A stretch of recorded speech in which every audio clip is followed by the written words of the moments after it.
Monsieur Valentin Odonou, merci infiniment de vouloir accorder cet entretien à la radio francophone iranienne.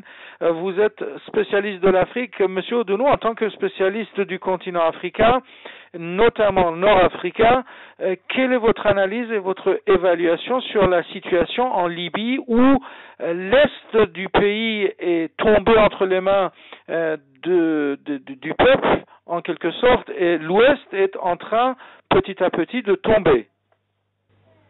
Alors, la première chose qu'on peut dire, c'est que il sera très, très difficile de se maintenir au pouvoir. Parce que, comme vous venez de le dire, on voit bien que les unes après les autres, les villes du pays tombent entre les mains, on peut les appeler les insurgés. En tout cas, ceux qui veulent les faire tomber. L'opposition a de plus en plus rallie de plus en plus de Libyens à ce côté. Si bien que l'horizon de Kadhafi se rétrécit de plus en plus. Bien entendu, il ne va pas se rendre aussi facilement. Il a encore des atouts. Il a des mercenaires qui sont lourdement armés. Il a une partie de sa garde présidentielle qui vont certainement se battre jusqu'au bout. Mais à mon avis, vraiment, les jours de Kadhafi sont désormais comptés. Je ne vois pas comment il pourra tenir encore une semaine. D'ailleurs, hier, l'intervention qu'il a faite hier, c'est une intervention radio qui a été diffusée à la télé et personne ne savait exactement d'où il faisait cette intervention. Alors que celle qu'il avait faite la veille, on savait qu'il l'avait faite, on a vu les images, c'était en direct dans l'un de ces palais qui avait été bombardé par les Américains. Monsieur Odonou, vous avez fait allusion au discours de Monsieur Kadhafi.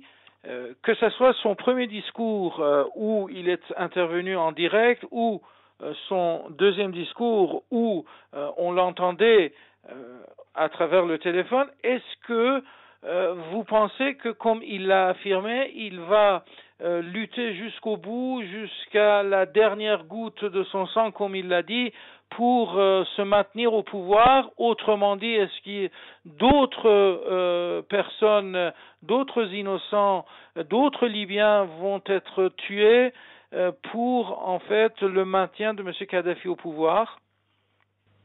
Ben, écoutez, il n'y a pas de raison de ne pas le croire. Parce que quand il dit qu'il va se battre jusqu'à la dernière goutte de son sang, je crois qu'il faut le croire. Mais en même temps, à mon avis, si vraiment il se rend compte que, par exemple, si une partie de sa garde personnelle présidentielle bascule, je ne vois pas comment il pourra se maintenir longtemps au pouvoir. Mais il est certain qu'aujourd'hui, au moment où l'on parle, il a encore des atouts. Il a encore des atouts parce qu'il a ce mercenaire qui n'hésite pas à tuer, et puis il y a aussi la garde présidentielle qui est encore fidèle. Le problème, c'est de savoir jusqu'à quand cette garde présidentielle restera fidèle. Donc, de toute façon, personnellement, je le vois mal se maintenir au pouvoir encore une semaine. C'est très compliqué quand on se rend compte que les villes tombent les unes après les autres. C'est vraiment difficile, mais il est certain qu'il vendra certainement cher sa peau avant de s'en aller. Monsieur Odonou, vous dites qu'il doit s'en aller, mais à votre avis, où est-ce qu'il irait? Par exemple, on a vu Monsieur Ben Ali aller en Arabie Saoudite, on a vu par exemple Monsieur Moubarak, selon les informations officielles, être pour l'instant à Sharm el-Sheikh. Mais est-ce que, vu l'ampleur du massacre, l'ampleur, si vous voulez, si vous me permettez l'expression, des dégâts en Libye, est-ce qu'il y aurait un endroit pour M. Kadhafi pour y aller et pour s'y réfugier? D'autant plus que maintenant on parle de crimes contre l'humanité, on parle de mandat d'arrêt international contre lui. Très très bonne question. Et c'est là aussi qui me fait penser qu'il est clair que Kadhafi se battra jusqu'au bout. En tout cas, jusqu'à ce qu'il n'en peut plus. Parce que je ne vois pas vraiment quel est le pays qui serait prêt à l'accepter. Enfin, j'ai du mal. Je ne crois pas qu'il puisse trouver un pays où se réfugier. Donc, forcément, il se battra jusqu'au bout.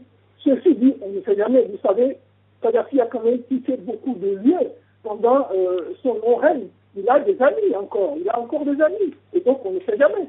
Si, effectivement, sa situation devenait désespérée, peut-être qu'au dernier moment, il pourra trouver quand même parmi ses vieux amis un pays qui pourra l'accueillir. On ne sait jamais, mais ça sera compliqué pour lui. Avec vous, mon cher monsieur Odonou, la transition pour mes questions sont faciles. On a parlé donc d'un refuge éventuel pour monsieur Kadhafi, et puis vous avez dit qu'il compte encore quelques amis. Alors, à ce propos, si monsieur Kadhafi chutait, est-ce que le continent africain perdrait un partisan des États-Unis d'Afrique? Est-ce qu'il perdrait également un parrain des pays, des petits pays africains entre guillemets, qui ont en fait bénéficié des ressources ou de l'argent, des ressources financières, des ressources pétrolières libyennes? Oui, là aussi c'est une bonne question. Vous savez, si jamais Kadhafi tombe, il y a beaucoup de chefs d'État africains qui vont trembler.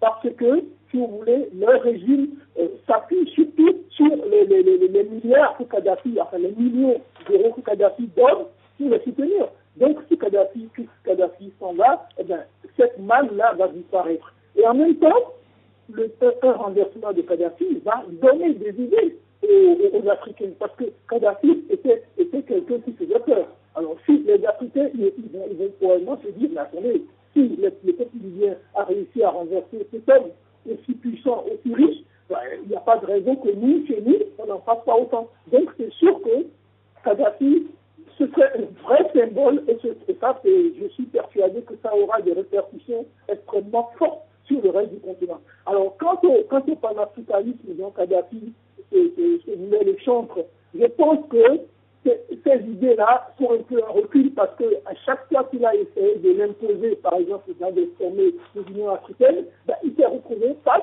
à des pays puissants comme le Nigeria, même l'Afrique du Sud, qui se sont opposés. Donc, si vous voulez, cette idée de panafricanisme dont il était le chantre était un peu en recul. Il y a beaucoup de chefs d'État qui s'y étaient opposés et qui voulaient qu'on passe d'abord par des États, c'est-à-dire par des regroupements régionaux, avant d'aller peut-être dans le futur vers les États-Unis d'Afrique.